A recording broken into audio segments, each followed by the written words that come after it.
Well, hello there. I love industry speakers. Industry speakers are fantastic. They're a great way to flesh out a conference or an event and also actually hear from people on the ground. So many industry speakers behave in a way that they just don't get invited back, and you don't want that to happen.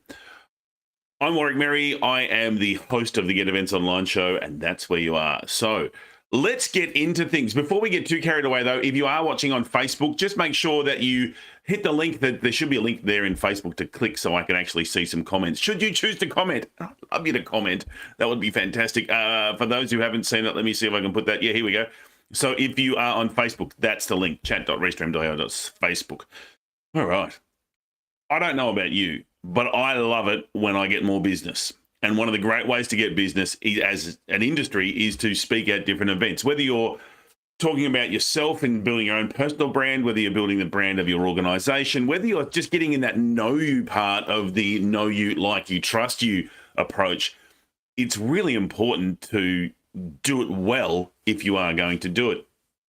Of late, some people have been doing it poorly, and I wanted to share with you some of the secrets of doing it poorly, so you can either, if you choose to, do it poorly and never get invited back, or do it better so that you can make a better impression on your target market, prospects, whoever it is. Now, this is not just for industry speakers. There are some professional speakers, not many, but there are some who also don't make it easy for the event organizer. So you might find if you are a professional speaker, there's a couple little tips in here for you as well. The aim really is, what we want to do is have less pain for the organizer, so things can just be simple. We want to make sure we consistently get invited to these events, and then maybe start down that path of new customer, client acquisition, that kind of stuff. And presenting at industry events as an industry speaker can really do that for you. All right. So here's the thing. I was at an event recently, and an industry speaker was asked to speak, and the framework given was 20 minutes. You have 20 minutes, you got a 20-minute spot. For whatever reason, they couldn't make it. They said, no worries, I'll send you a video. They sent a 40-minute video. So step one is make sure you answer the brief. If they only want you to speak for 20 minutes, only speak for 20 minutes. I've got to say, actually, if they ask you to speak for 20 minutes, speak for 18. Less is more. It's going to make, because you know the event's going to go over. So if you give them a 2-minute gift to catch up, how good would that be? So whether you're speaking live or recording, just a little bit less. There's nothing worse as a host than trying to find time, to chase up time. You don't want to cut the breaks short, but it's what you end up doing. So less is more if you can do a little bit less. The other thing, if you want to make sure you're never invited back, be a prima donna. If you want to be a prima donna, go for it. You'll never get asked back.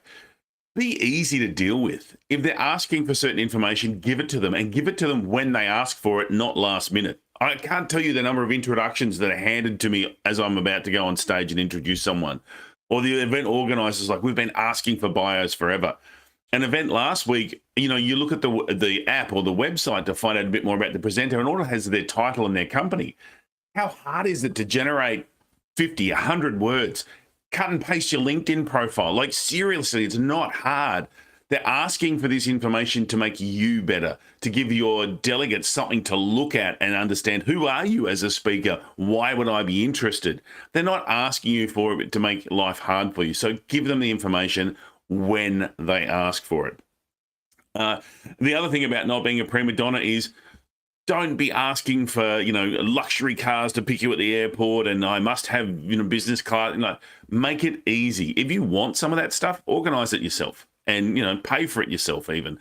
It's all about, how do I make the event better and not just try and showcase and show pony yourself. Being easy to do.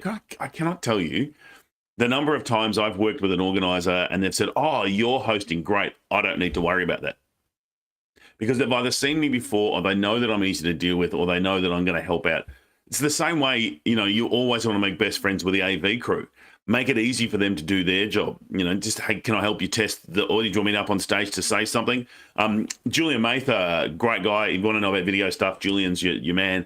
Recently talked about one of the best ways to do a sound check. And there is a reason that a lot of sound check engineers go 1, 2, 1, 2, but they're looking for particular things because it's all the different sound, vocals, etc. As a speaker, Get up on stage and start your presentation. If you know you have loud bits, if you know I get excited and start, oh my God, yeah. So I will do that kind of stuff during the sound check so they know how loud I'm going to go, how soft I'm going to go.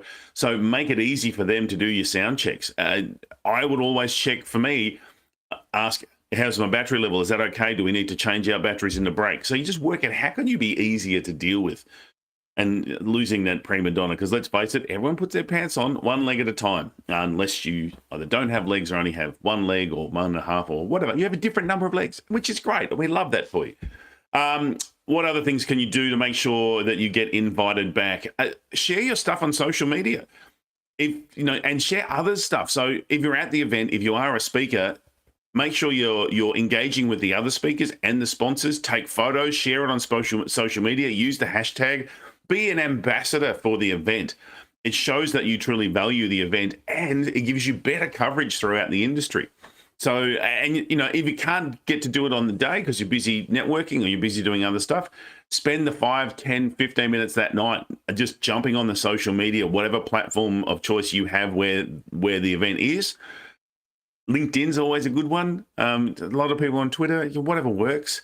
But share it around, be an ambassador for the event. So make sure you do that. If they love you, they'll get you back, which has got to be good for your brand. They're the key things. And look, it really all comes under the banner of make it easy. Just be easy to deal with. Make it easy to be the speaker. Make it easy for the delegates. Just make it easy. The final one, final little last tip. Stick around. If you want to make an impression, stick around. Don't do the presentation and then bail really quickly. If you can, put a bit of extra time in there to hang around and connect with the delegates, connect with the organisers, connect with the sponsors, connect.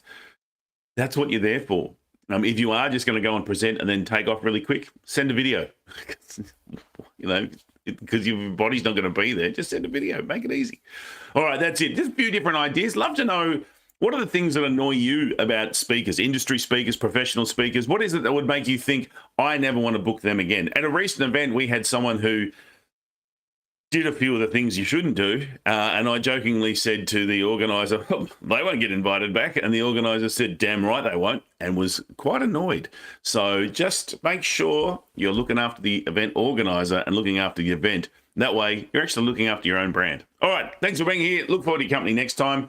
Here every Thursday, 9 a.m., your live stream, you're Making Events Awesome live stream. Thank you for your company. I'm just doing a bit of the end of live stream dance, just as it all wraps up. Oh, hey, don't forget, head on over to our Facebook group. We have some great conversations there, Making Events Awesome. Love to have your company in Making Events Awesome. Just go to makingeventsawesome.com. It'll redirect to the Facebook group. Where we have different chats and conversations. Alrighty. Thanks, everyone. Look forward to your company next time. Woohoo!